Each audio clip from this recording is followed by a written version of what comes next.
You know, I was going to pay for a restream, but Chuck talked me out of it. He's right. It's a waste of money. We're not you don't get much engagement on the. Anyway. Well, if it's on YouTube, we're live on YouTube. Oh, hello, everybody. We're live on YouTube. Live on YouTube. All right, let me share this. And Back to the Future.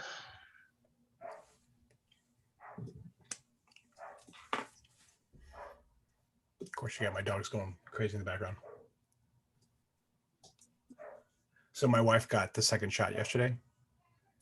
Yeah, we're on YouTube. Oh, I know. That's fine. Don't worry about it. Okay. She's feeling it today. All right, so I'm getting it next week. We can take a couple of days off afterwards. Just trust me. I plan it. Clear the calendar.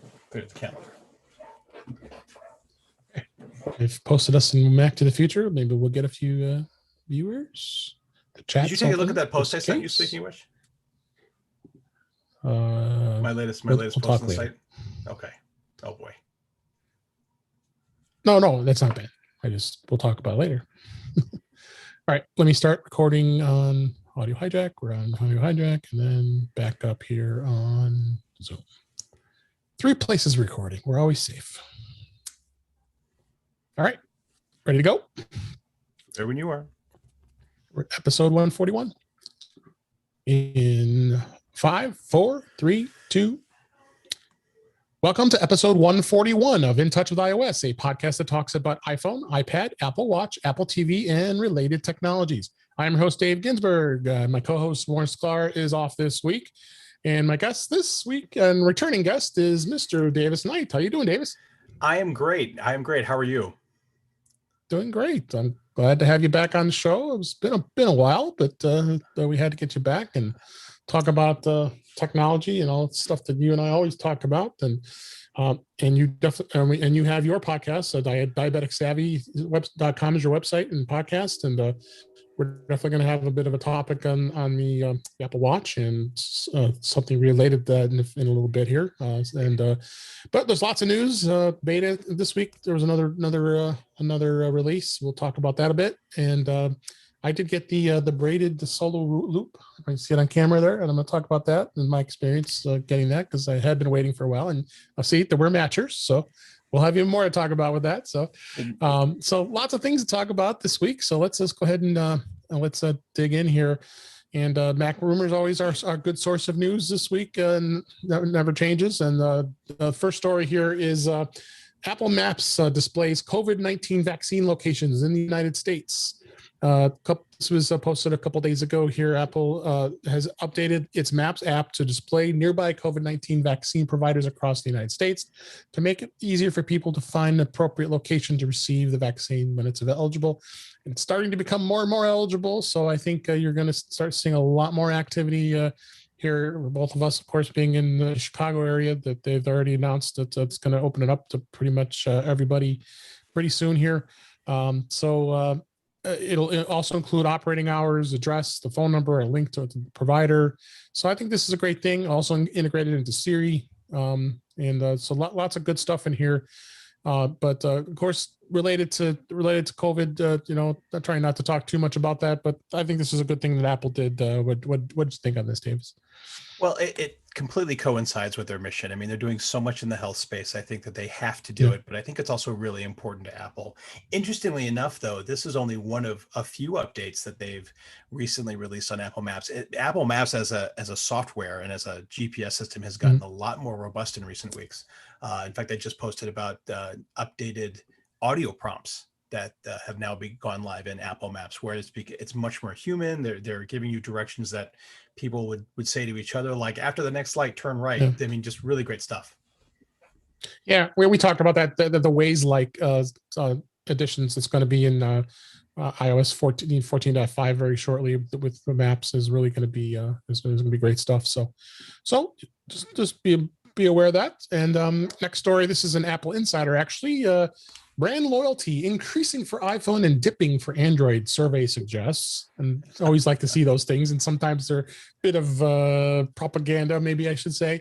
But I thought this was a good story to talk about here. A new survey suggests that the Apple iPhone brand loyalty increased as Android users become less loyal to their device makers and more willing to switch to another brand. The survey was carried out by a company called Cell SELLCELL earlier in March of 2021. Involved more than 5,000 smart users who own various models of the most popular handsets. Results suggest that the iPhone users are more loyal and less willing to switch to another brand than their Android using counterparts.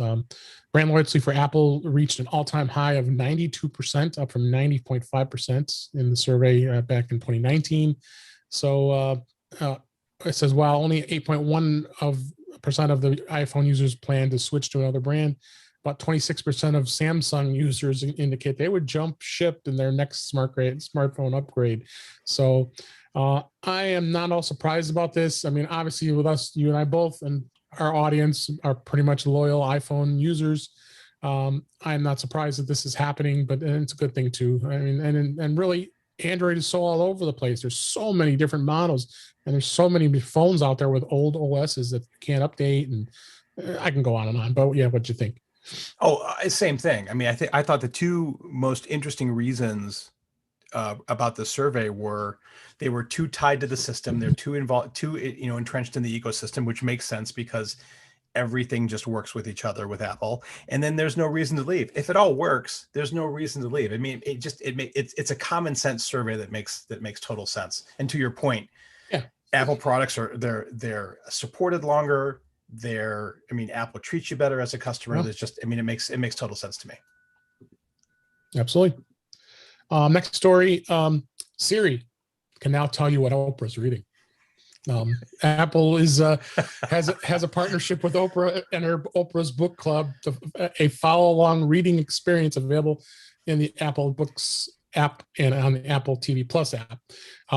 So now this week, this as this was posted, you can there is a new Oprah Siri integration that allows you to say, "Hey, S lady, what book is Oprah currently reading for her book club?" And I tried it, and yes, she reads a synopsis for the book for that week, and just more publicity for Oprah and her dedication to Apple, because she's all in with Apple TV Plus as well as this book club. So I like this. I think you're gonna start seeing more and more trends of this. What do you think? Oh, same thing. I mean, and of course, both of us being from the Chicagoland area, you got to support Oprah no matter what. Yeah, but even though she's abandoned us. Yes, absolutely right. But I've actually ridden in the elevator with Oprah. That's a whole nother story. But what's interesting is if you think about it, the Apple brand, Tim Cook, and Oprah's brand very much align in terms of their values. They're very much on the same page. So this type of closer integration and partnership doesn't surprise me. And I think it's great. Oprah's incredibly well liked, incredibly powerful. And if she can help herself and the platform, I'm all for it. And people trust her. So good for her. Yeah.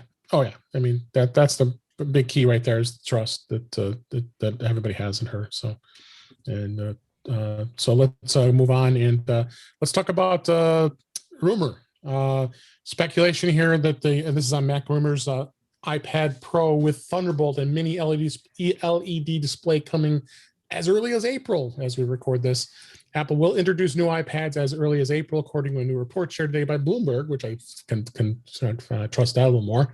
The April date comes from incorrect rumors, and that was a whole nother debacle of John Prosser is already having his eyebrows shaved because he gave a wrong date and all kinds of stuff on the Twitter. So that they had originally going to have the event on March 23rd, which is not too far off from where we're recording this, but that's not happening. So they're saying that Apple will refresh the iPad Pro lineup, including new models that will look similar to the current iPad Pros, which let's talk about that in a second.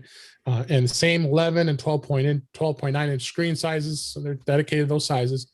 Two iPads are expected to feature an updated A14X processor, which is quote unquote on par for the M1 chip that's in the MacBook Air, MacBook Pro, and Mac Mini, along with better cameras. Okay. but the LED display, which will be included, is going to be at least will be included with at least the larger 12.9-inch iPad Pro with the display upgrade, bringing improved brightness and contrast ratios. And the other thing that interests me is going to have with the updated Thunderbolt connector that would make them compatible with additional external monitors, so you can be able to be really a true wired connection through a Thunderbolt connection, and of course the USB-C is standard with that as well. So I'm pretty excited to see where this goes. The chip itself, Apple of course did do a developers kits that they sent out to developers, that Mac Mini before the M1 came out, that had the A14 processor in it. So when I see this story, I was like, okay, well that's nothing new because the processors are basically the same, and the developers were saying the performance was gosh darn good. Of course, all the developers have had to ship that machine back since. So, yeah, what do you think? What do you think? You have an iPad, right? You use an iPad? Oh yeah, I use an iPad. It's my go-to device. I mean, I use my iPad first, then probably my phone, and then followed by my desktop. So and what's interesting is this year I'm actually due for my own sort of personal upgrade timeline. The thing about this article is the display is what really kind of interests me. I'm really, I do a lot of camera work and video work. So from my perspective, both the Thunderbolt and the display are really important, but I'm really interested in that display because, I'm on a 2018 and it still works great. I mean, I had no need to upgrade the last 2 years. So I'm going to be really interested to see if this happens. It'll be a good upgrade if it's true. Definitely. So look forward to seeing what the future holds with new releases for Apple, and hopefully in April. So next story, this is in 9 to 5 Mac. T-Mobile is teaming up with SiriusXM to give customers a better version of Pandora for free. T-Mobile is out with its latest perk for customers. I'm a T-Mobile customer, as everybody knows who listens to the show. It's going to be a special Pandora app experience with ad-free stations and more in partnership with SiriusXM. Of course, SiriusXM owns Pandora, and says the Un-carrier, and it says it's 100 million plus customers are going to get a free enhanced Pandora streaming experience. The company announced, and it's going to be a new year-long perk, and they did this before actually, as being a customer, because they have T-Mobile Tuesdays and they give away the free stuff each week. So you get, instead of you're getting your free Popeyes chicken sandwich and free Whopper from Burger King and your 10 cents off of your Shell gas with fuel rewards, you get other things like this, which is going to be great. So really what's going to end up including is ad-free Pandora music stations each weekend, special top tracks and music powered by SiriusXM. I'm a SiriusXM subscriber as well. So I think they got some good stuff in some of their channels, which is great. So I think that, and anything this is going to help is SiriusXM get some even more listenership. I mean, with Howard Stern and a lot of the content that SiriusXM has, they got a ton of subscribers. So so it'll be actually from, as we record this, I believe next week from the T-Mobile Tuesdays app, because which I believe that's the 23rd. I'll check my dates. And then the week after that's going to happen is, as they do every year, is MLB At Bats. The MLB TV app will also be a free season-long subscription. So there's some of the two perks have already pay themselves off. They've been renewing the MLB one for the last few years. It's been great. I don't have to pay for that, and I'm a baseball fan like you are. So what do you think of this? I think Pandora's got some good stuff. You're muted. Sorry about that. If I'm being totally transparent, I haven't listened to Pandora in a long time. I am a lifetime Sirius subscriber. So, and to be honest, I haven't listened to that in a while. I mostly go to Apple Music. So I think the market has changed a little bit since I was part of both of those platforms. But I will tell you that I think it's a great thing. I mean, Pandora is still incredibly popular.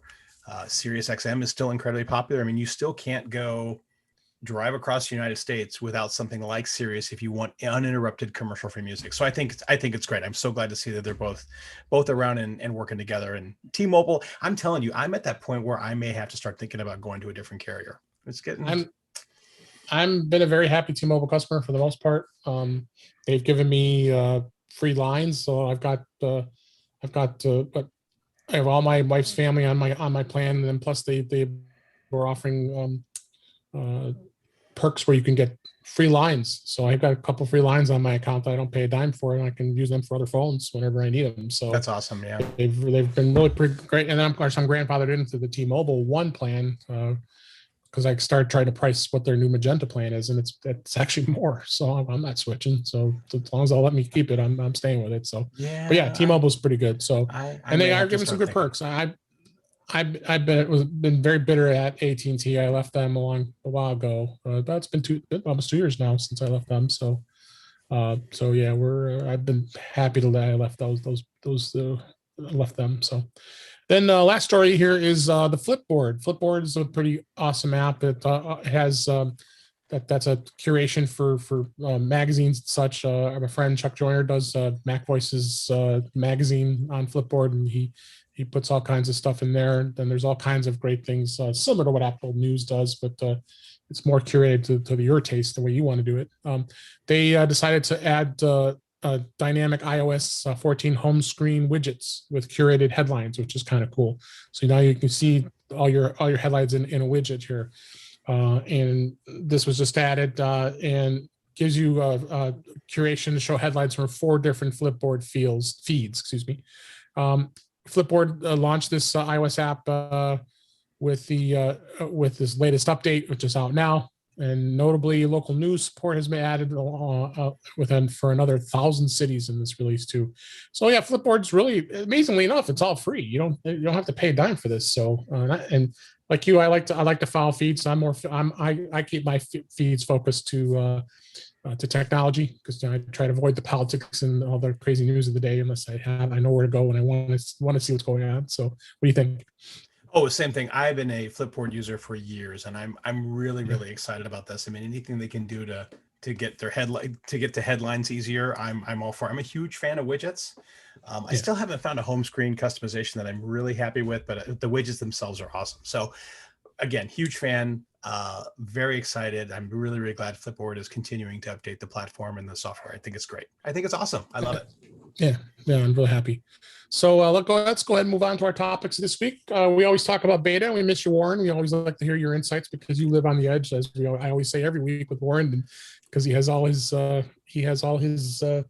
devices on beta, and I just can't do it. This camera, if anybody's watching the live feed here, is actually an iPhone that I'm using with Camo, which is a great that I've talked about that before. And this iPhone, which is a 10R, is running the beta. So it's a 14.5 beta 4 just came out, and it's out in the public as well as in developers' hands. And this is going to be a big update. We keep talking about the fact of the biggest thing everybody wants, and people are actually people I wouldn't expect switch to beta do it because they really want the mask and being able to unlock your iPhone with your Apple Watch. So that's the big thing. Which is I keep talking. Why is this still continuing to be a problem? Why they haven't released it yet? But I really think it boils down to the privacy issues. Yeah. They're trying to hold off as long as they can. And link in the show notes of what all the stuff we've already been talking about that's been added.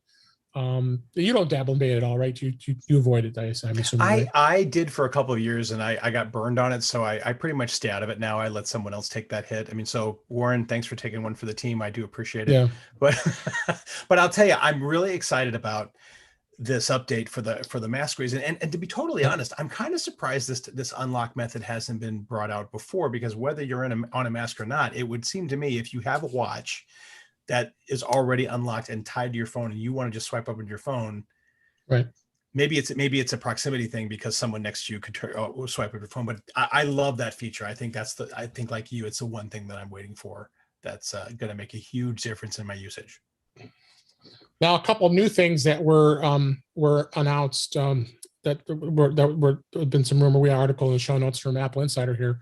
Apple may soon deliver standalone iOS security updates that they may actually separate the actual full-out OS updates and the security updates in 2 separate buckets.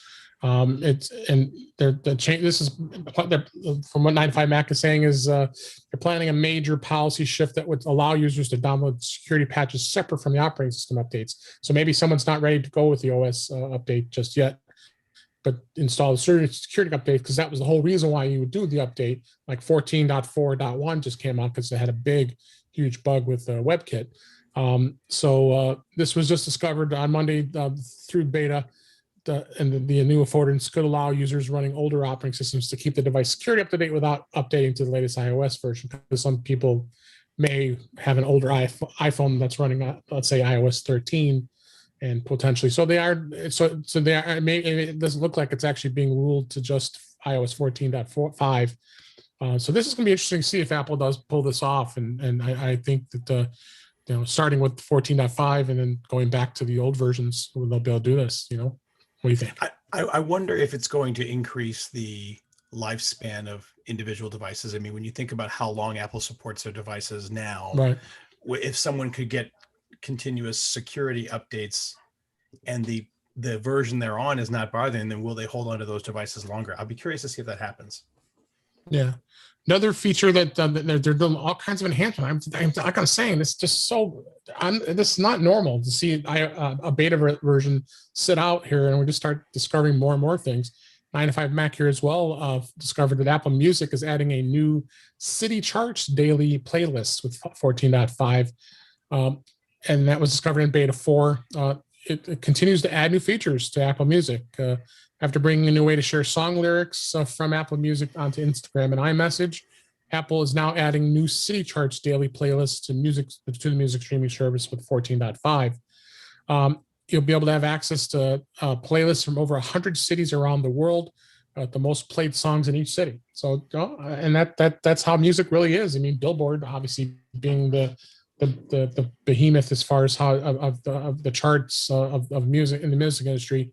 Now you can actually see this in Apple Music. So that things are just continually changing with music. Yeah, exactly. And I'm glad to see Apple continues to invest in it.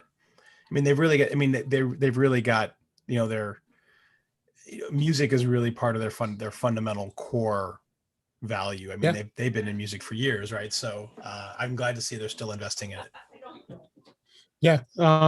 And then another thing that they're adding, and there's more enhancements to Apple Maps. We talked about the Waze-like experience and being able to report accidents. Now, again, and this was in 95 Mac, all these things, of course, are in the show notes. Apple Maps could soon be able to tell you how busy a business is based on anonymous location data. So what that is they've got a they're also appearing that maybe Apple's working on a new feature to show users how busy a particular point of interest is before their visit. This was actually spotted by a user on Reddit. Apple has updated its privacy menu in the location services part of the settings app to describe a new feature that would use location data to aggregate details about how busy a point of interest is. So if you're going to, let's say, Mount Rushmore, and that'll tell you as you're close by how crazy busy it is, because they're, especially in the summertime, it can get pretty crazy up there. So this is good stuff. And people, I always hear people complaining about how Maps is not that great and Google Maps is so much better. But I'm starting to see more and more improvements with Apple Maps as things go on here. Yeah, I don't see a lot of difference. I mean, there's a few tiny things that I still use Google Maps for, like multiple point destination routes and so forth. But beyond, or even being able to download maps offline if I'm in an area where my cellular data is going to be challenging or weak, right? Those are the only times that I go to Google Maps. Other than that, I'm in Apple Maps nonstop, and for reasons just like this. It's just becoming much more user friendly, offering a lot more features and being much more intuitive. I mean, again, I'm all in because it's easy, right? There's no reason for me to change. So that's beta this week, and we had some good information to tell you about. So let's hope it gets released soon. I'm anticipating. I think they're going to hold off until the announcement when it'll finally get rolled out. I bet because they're just holding things here steady. But the 4 betas so far. See where it goes. Next topic. I finally got to go to the Apple Store. I was so excited. Our local Apple stores here are back up, and I think nationwide they're starting to open back up. So I decided, I've been really wanting the braided solo loop, and for my Apple Watch Series 6, and you have the exact same one I do. I got the 44 millimeter Atlantic blue braided solo loop. And if anybody doesn't know what this type of band is, it's a band that's a complete solo loop. It doesn't have a Velcro, a strip, or anything like that. It's sized exactly to fit your wrist. So like I said, I was excited. At first, I placed the order because I wasn't expecting that I was going to be able to spend time in the store when I got there. So I ordered it, and I got the largest size because as everybody could see, I'm a pretty big guy here. So I got the size 12, and then I went into the car and I started trying it on. So it's like, God, this thing is really huge. I have to go back. This is crazy. I spent, this band is $100, so it's not cheap. Yeah. Right. Luckily, I had some store credits, and I had a gift credit that I didn't have to pay anything for, as I had already had a credit. So, so I said, I'm gonna go back, and so then I went back into the store, and they let me right back in. I said, yeah, I want to exchange this. This is the wrong size, and I was just thinking, I just was saying, let me go down to 11. So I wasn't even gonna monkey it. They said, oh, you want to speak to an associate, and we can actually have you try on the bands and actually try them out. I was like, really? Oh, I love it. Because when I first went in the store waiting to pick up the band, I'm just thinking about by being in the store here. I'm sorry, I got to go about tangents here. I got to actually touch and fondle and feel the AirPods Max. Yeah, right. And I was tempted to put them on, but I was like, maybe not right now. I'm not not quite yet, right? But then there was a story today I did that we didn't talk about, that the Apple stores are now opening up, so they're letting people with their AirPods, they can start trying the AirPods again in the stores so you can demo them. So yeah, I went and spoke to the sales associate, and we could try these out. You want to try the different sizes? So I tried a 9, a little tight. I tried a 10, might be okay. And I tried 11, it's still a little big. So I went down to the 10, and sure enough, the 10 was a good size. So, and that's great, because that measurement tool they have, they got that piece of paper that you can print out and you wrap it. But then they say you also can use a cloth, a measure tape, and measure the size of your wrist. So I guess that's relatively accurate too. So, but it was a good experience, as always. I mean, anytime you go in the Apple store, it's always a very good experience, in my opinion. But that was great that I was able to test the sizes, and really, I was like, I feel much better now. And this thing is amazing. It's really comfortable. I mean, I barely feel it, because the other band I had, was the blue one. If I have it here, yeah, I have it right here. Yeah, this was the blue one, that I see in our camera, that originally came with it. It's just basically the same color. And I've been using these bands for years. I really love these bands, and they're not bad, because you can just pull the strap through and adjust it however you want.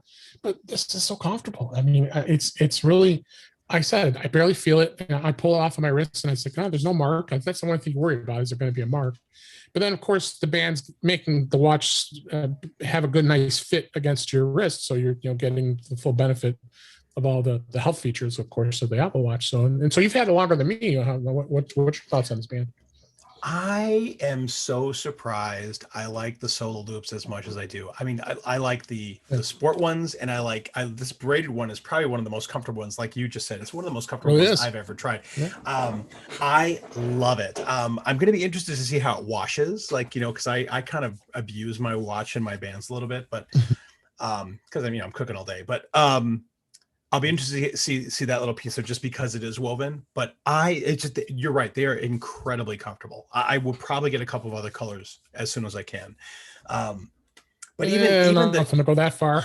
That's $100 each band there. So plus I have a whole collection behind me. I have a whole collection behind me, about 20 bands as it is anyway. So you know me and my bands, though. I mean, I have bands. Yeah, that's true. I forgot your wallet. Yeah, you have that wallet. Yeah, we all have our vices, I guess, right? That's okay.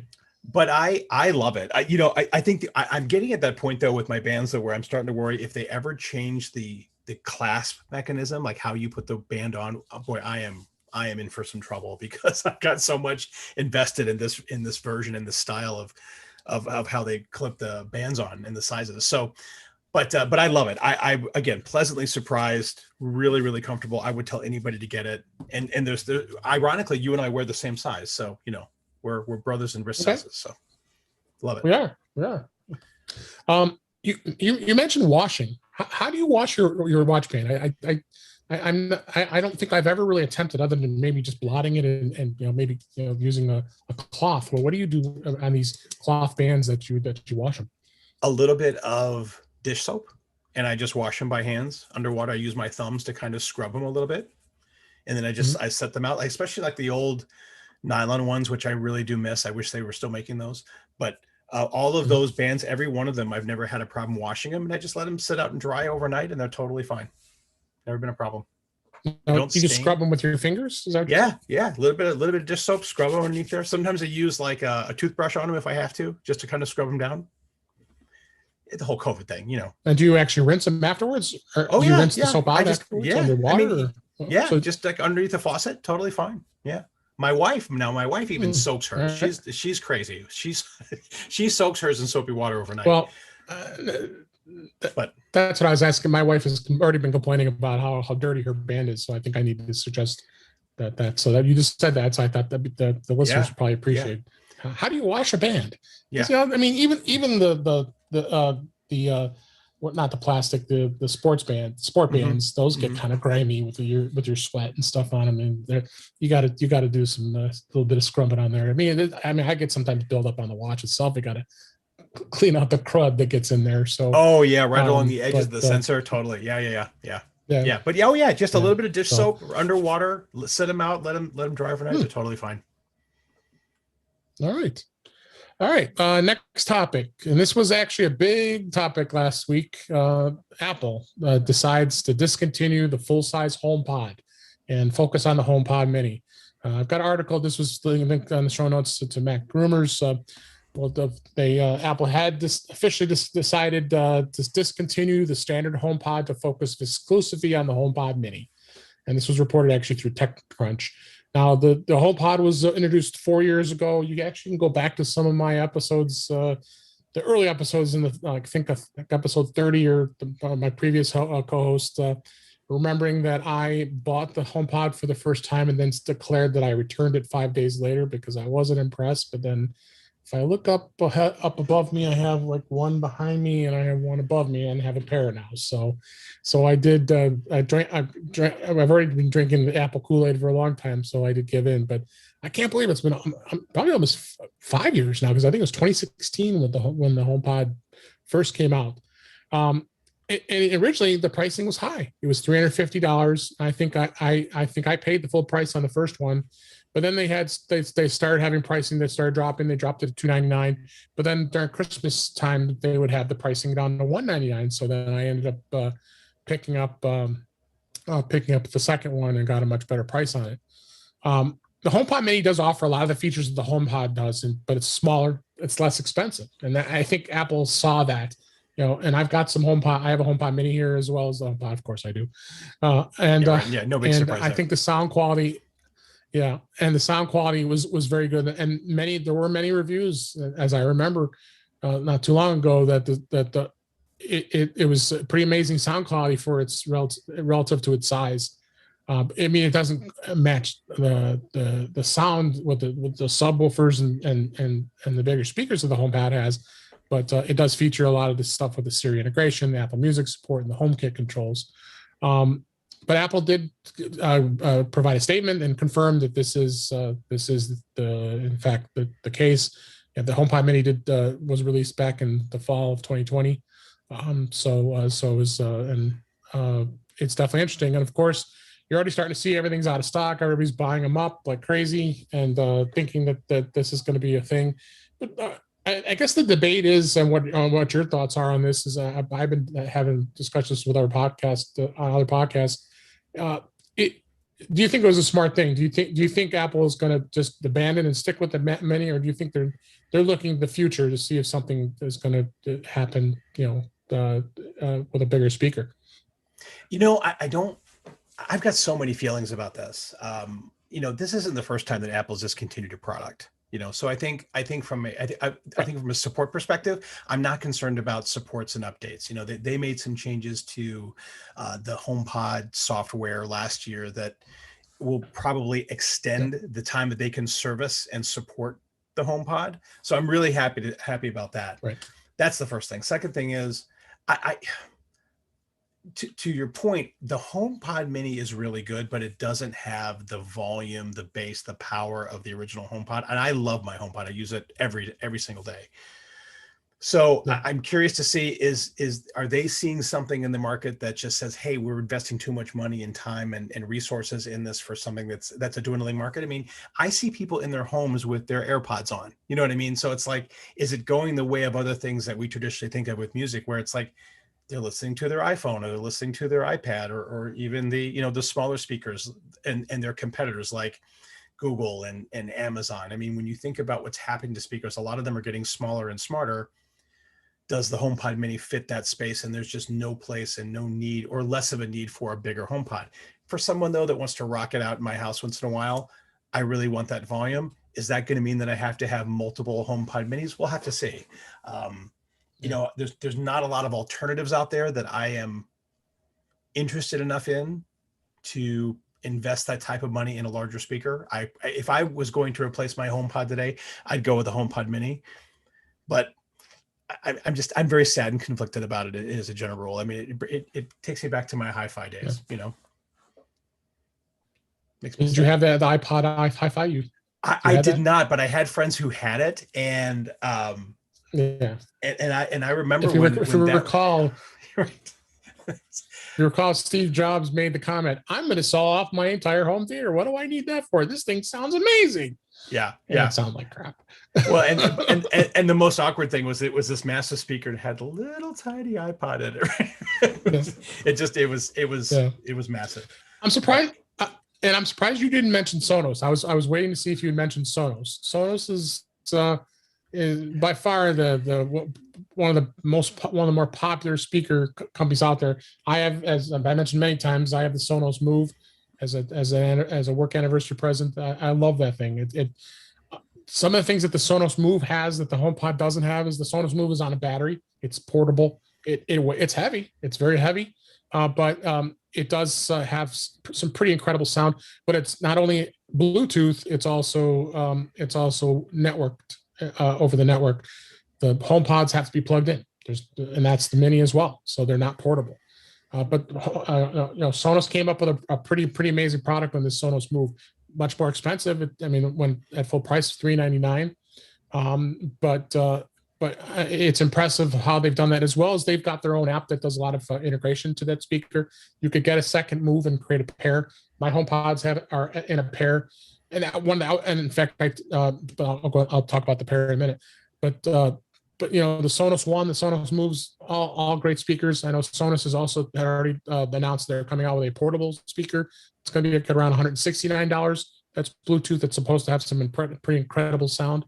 So I'm surprised that you didn't mention those guys. Well, I think what I said was there wasn't the competition wasn't interesting enough to me for the price that it currently is. If Sonos decides to go into that space and get with something that's a bit more, I like Sonos. I mean, the fact that it supports AirPlay 2 makes it a very compelling feature. I think my point though, goes back to what we said at the very beginning, which is I'm in the ecosystem and totally happy.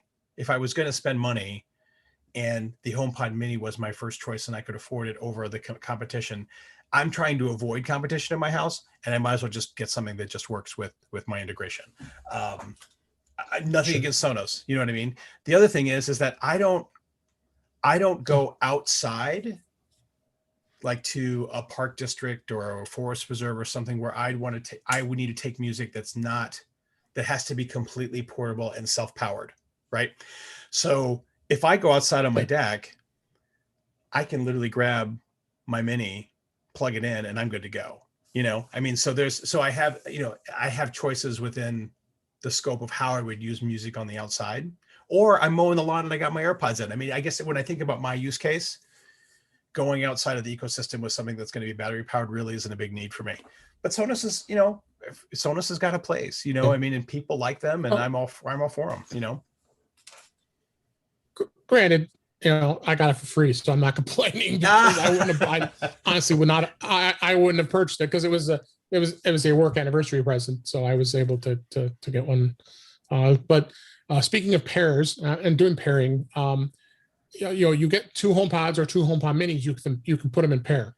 one of the disappointing things was if you are using your Mac, and it's part of the whole thing here with the HomePod and portability here, because the HomePod is pretty much based on iOS as far as its software. So it's very disappointing that you could not play music from a Mac on the pair. It would only go on the left or the right HomePod. But luckily, beta, which Big Sur 11.3, finally, and I've been testing it on one of my Macs. It is now finally you're going to be able to play music in pair.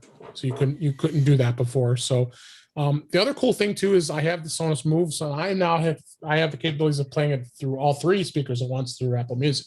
So I can put, you can adjust the volume on both of them and then have some pretty incredible sound through all three. So you really get some options, and that's what's the great thing about AirPlay, and they're smart with that too. But I guess in closing with the HomePod, I'm kind of not at all surprised that Apple had seen this. They never tell you what their sales are, but I would venture to say it wasn't a big seller. But I think they'll continue to support it in years to come. I mean, they support iPhones for many years after. I don't see it going anyway anytime soon. I think they'll continue to support it because it basically has the same stuff that the HomePod Mini has. I mean, there's really much difference in the limitations of the hardware, so that they can continue to put software updates to it. So, yeah, any last thoughts on that? There is some cool things that the Mini does that the HomePod does not do. So it's the Mini is recognizes you walking by with your iPhone, and it prompts you to control the speaker from your iPhone. So I don't know if you're aware of this, but like my iPhone will vibrate when I walk by. It freaks me out every time because it does it when I don't want it to, right? Or when it's unexpected. But I love that feature, and the old HomePod, the big one, doesn't do that. And I would love that feature for that speaker, because when I walk by that speaker in closer proximity less often. So when I do walk over there, it's because I'm going to the HomePod. I love that feature. So there's some cool things that are happening. Yeah. I mean, it would be nice to see those updated. We'll see what happens. But yeah, sad for the HomePod. We'll see. Yeah, but I think we'll see how things go. I mean, Apple's surprised us in the past. We'll definitely see what happens. So, all right, next topic. Of course, as we will be promoting your podcast, you have a podcast, Diabetic Savvy, and diabeticsavvy.com. So you are, I would consider you a subject matter expert in that, on that topic. And I wanted to touch a little bit about the Apple Watch. And there have been a lot of discussions with the Series 7 model that may be coming out that could possibly offer and gain a built-in glucose monitor to check blood sugars. I don't know if the existing 6s are going to be able to do that. I'm pretty much thinking it's got to be a hardware update in order for it to do it. There were some articles. I have a link from back in January that the 9 to 5 Mac had talked about that there was a claim, because right now it's very much speculation at this point. But I know Tim Cook had been brought that up as, because now they've put the heart monitors and the testing for AFib and all that. Why not also, dealing with measuring blood sugars and having a sensor. They gave good, interesting specs. 10% of all Americans have diabetes, and there's 26 million of them that go undiagnosed. And this Apple Watch has saved a lot of people. Telling them that and it's not something to replace your doctor, but it's been pretty gosh darn accurate when it comes to that as far as that goes. And you know what, I'd be looking forward to not having to prick your finger every 5 minutes. I'm exaggerating, but they have to test your blood sugars all the time. Whereas this is going to be as a sensor. So again, I'll go ahead. I'm opening it up to you. What are your thoughts on this, and where do you think this is going to go, and where do you think Apple's going to really do it? I think I said to you when we talked about this prior to the show that it will not even be a question. Mm-hmm. Like, I will sell off everything I own to buy this watch if that's true, because right now, just out of pocket, I'm spending $1,500 a year on continuous glucose monitors. because I don't want to prick my finger. And I have what's called type 2 uncontrolled, which means my blood sugars can go really low, can go really high. So the CGM that I have is really, really critical for me to understand where my blood's going, not just that momentary measurement of a finger prick. So I think I would love to see Apple do this. They've made mention of this even in previous years, that this is something they're interested in. And there's so many people that this would benefit. I mean, just to know that you're pre-diabetic is so incredibly powerful. And you can do so much from a proactive prevention perspective. It's so important. I'm so excited. I have been reluctant to write about this on my own site because I don't want to get my hopes up and then be crushed by it. Sure. I'm really interested to see the technology behind it, because everything that I have read up until this point, you need some sort of a subcutaneous insert into the skin to be able to measure it properly.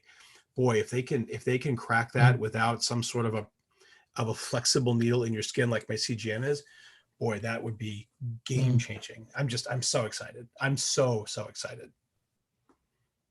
I'm so incredibly excited. I mean, I can't say enough about it.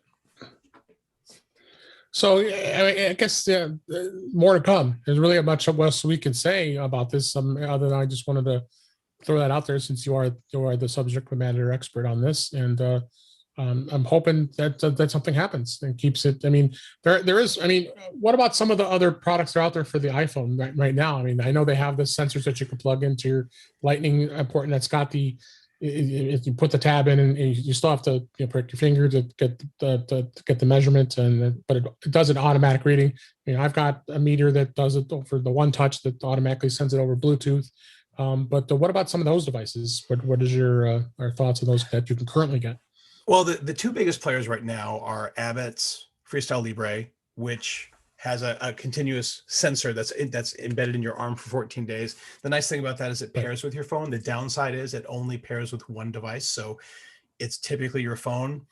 The Dexcom, which is also the other biggest one, they have a watch and an iPhone app as well. The nice thing is that those integrate with the health app, so you can be incredibly transparent and detailed with your doctor.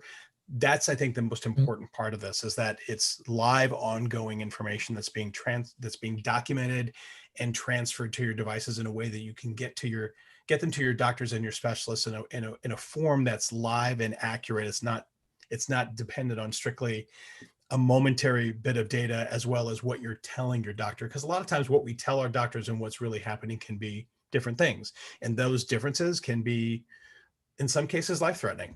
So I think as we continue to integrate more with health app and the opportunity to manage not just diabetes, but many other chronic conditions, I think the integration is going to become even more important, and we're going to see, hopefully, more streamlining of these products. I mean, what interests me about this particular rumor with the 7 watches, would this eliminate the need for someone like myself who's self-managing diabetes to not have to buy a continuous glucose monitor? Will the data be dependable? And that's what's kind of interesting to me when we talk about sleep data and we talk about EKG and the blood oxygen levels. I mean, can we start to really depend on this data that we're getting from a medicinal and prevention perspective? That's going to be interesting to see over time. All right, great. Appreciate your insights about this. I thought this was an interesting topic. We'll talk Yeah, about I'm incredibly excited about it. Yeah, thank you. And we'll definitely keep our eyes open, because let's say it's important there are many folks out there, I'm sure, listening that have to deal with this, and it's a good thing to talk about. So, all right, let's go ahead and move on. More lighter subject here. We've got a couple products that I wanted to talk about here. The first one is Kensington, big accessories maker. This was actually a review on Apple Insider. They came out with a studio dock. It caters to the iPad Pro centric creatives. It was an all-in-one solution for power users who rely on the iPad Pro to get their work done. It incorporates a magnetic stand, a bevy of ports, and an Apple Watch charger, and two Qi chargers, the wireless charging. Apple seems to be taking the iPad Pro more seriously as people upgrade it from year to year. Of course, they added in 13.4, they added the mouse and trackpad support. I've got the Magic Keyboard that's got the trackpad built in, which is pretty awesome. that works with this. And you've seen countless USB-C hubs out there, but the design of this dock actually is set out to do a lot of support here, including the Apple Watch charger, an SD card reader, the charger itself. It's an iPad Pro stand. A lot to fit in one device. And there are two versions, the 11 and 12.9-inch model. And it looks like a pretty cool device. It's got a stands up. It's called the Studio Dock. And makes it a really nice and really nice stand. And I've tried a bunch of these others, not this one, but so really can't much I can say other than that I put the review of it from Apple Insider in the show notes. But you look on the back of the device, it's got an Ethernet cable, so you can make it a true out network device, plus 3 USB A ports, which are looks like those are the 3.1 and 3.0. You got an HDMI connector, so you can connect directly to a monitor, as well as it's got the power in. That's a 4K HDMI, so that's pretty awesome in itself here. So it's not a bad looking stand here, but I think I don't know. I haven't seen what the pricing here is. $399. Yeah, $399 is it's for the 11. So it's pricey. So you got to think about how serious are you with the iPad. So it doesn't sound like this would be something you'd be just going out and buying for how you use your iPad, right?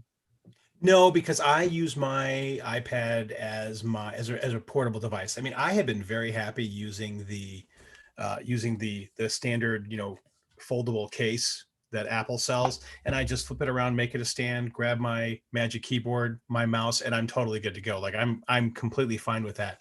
Now, it would be interesting. Our friend Chris Lawley, he will probably get this and totally love it. I have to reach out. I'm sure. See if he has it yet, but he really uses the iPad as his main go-to device. If I used the iPad as more of my go-to device at home, I could definitely see myself getting this. I still use my Mac, when I'm at home. So, and I end up using actually all three devices at the same time simultaneously. So I'm usually writing on my iPad, typing on my Mac, and then using my phone for other reasons. So until, but I will say that the iPad seems to finally becoming the true sort of anything you want it to be device at any point, whether it's a magazine or a teleprompter or an input device, or it's really sort of becoming that. And it's third parties as well as Apple seem to really be pushing that idea forward, that hey, this really can become your next computer. I mean, and there's a lot that's happening. I'm very excited to see it. All right, great.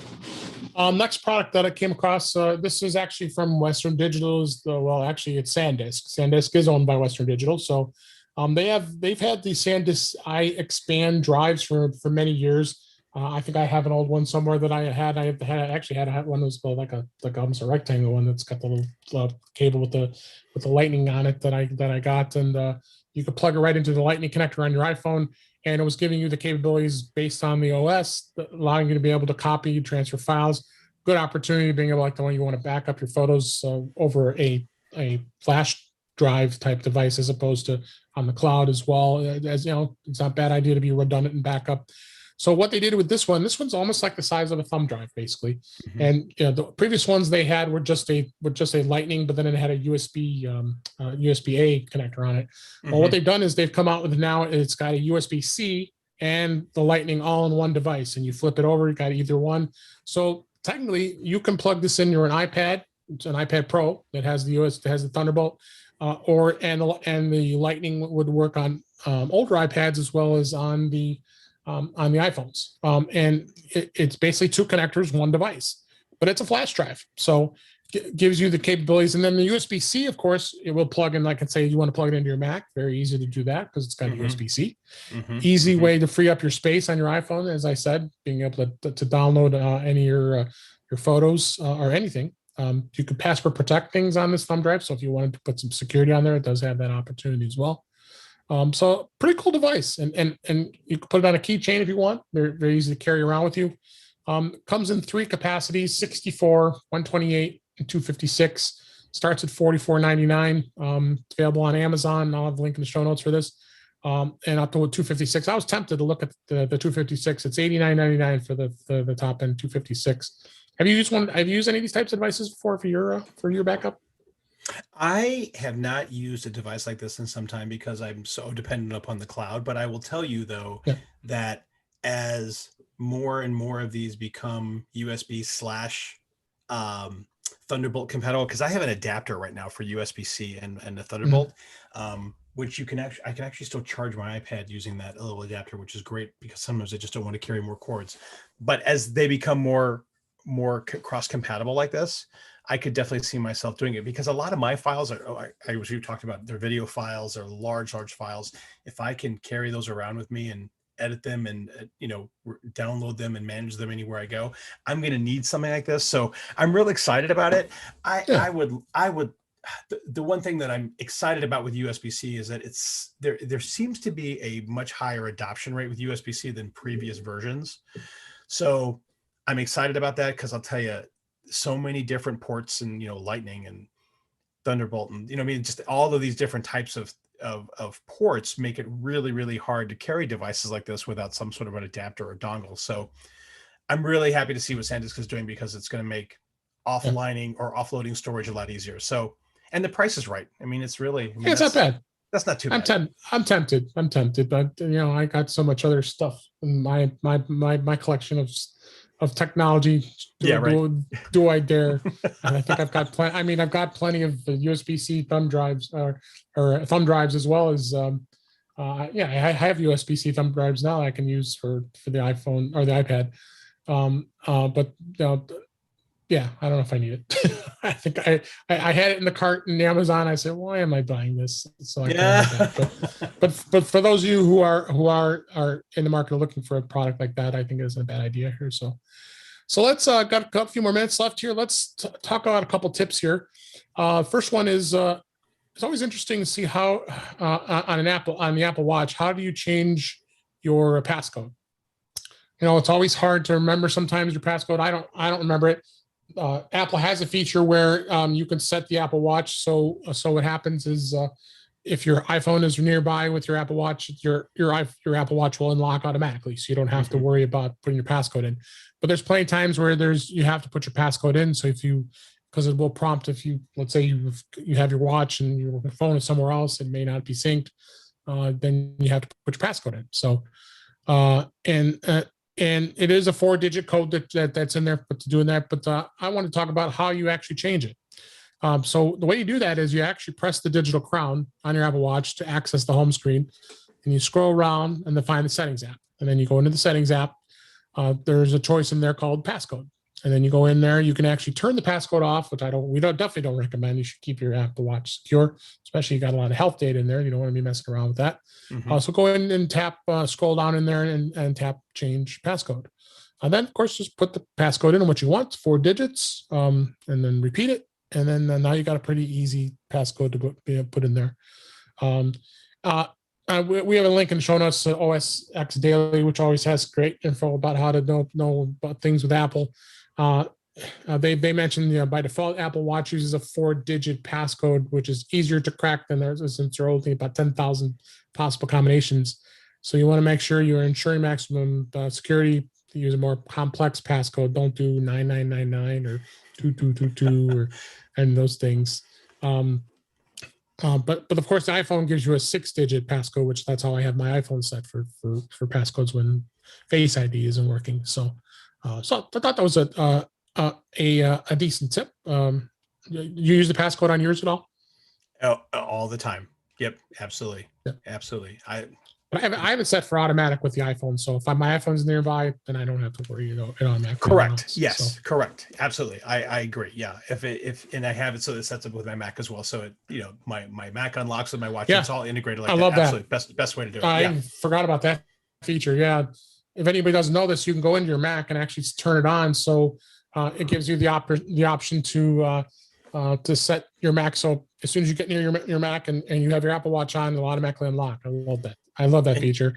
And then apps are adding that too. 1Password. Love having that. So now what happens is I have 1Password set up to auto unlock with my Apple Watch. So if I come to it and it's asking for a password, all I have to do is tap the button on the Apple Watch, and it'll automatically unlock my put my passcode in for my admin account. So I might have to install something or whatever. So, but that is a great thing. So, all right, I think we've come close to a close for another session here of our show. I really appreciate everybody being here and listening, and let's go ahead and wrap things up. Okay. That's a wrap for this week. Please send your comments, questions, and suggestions to our email address, feedback@intouchwithios.com. You can follow us on Twitter @intouchwithios, or you can subscribe in your favorite podcatcher, including Apple Podcasts and many others, including radio.com. You can listen to us on there and many other places on there. But better yet, just go to our website at intouchwithios.com, where all the links to all the ways to listen to us are there. I am Dave Ginsburg, and you can find me on Twitter and Instagram @DaveG65. Davis, thanks so much for being here again. This was a blast. But please tell everybody about your site and where they can find you. Yeah, you can find me. I am all over the web at Diabetic Savvy. So you can find me on all the major social media platforms. I'm on YouTube at Diabetic Savvy with Davis Knight. And there's always my website, which houses our podcast, all of our work, our blog, our videos, our recipes, all that stuff. All the work that we're doing to be advocates in the diabetes space is all there. So come by, visit, subscribe. We'd love to have you. And Dave, as always, it's such a pleasure to be back. I will come back anytime you need me. And I love the show, and you're doing great work. And yeah, anytime I can come back and support. Yep. You're doing a great job. Appreciate that. And I hope everybody enjoyed the show this week as much as we did, giving you all this great information. Thanks for listening, everybody, and we'll talk again soon. Bye-bye now. All right. Good stuff. Thank you. You're welcome.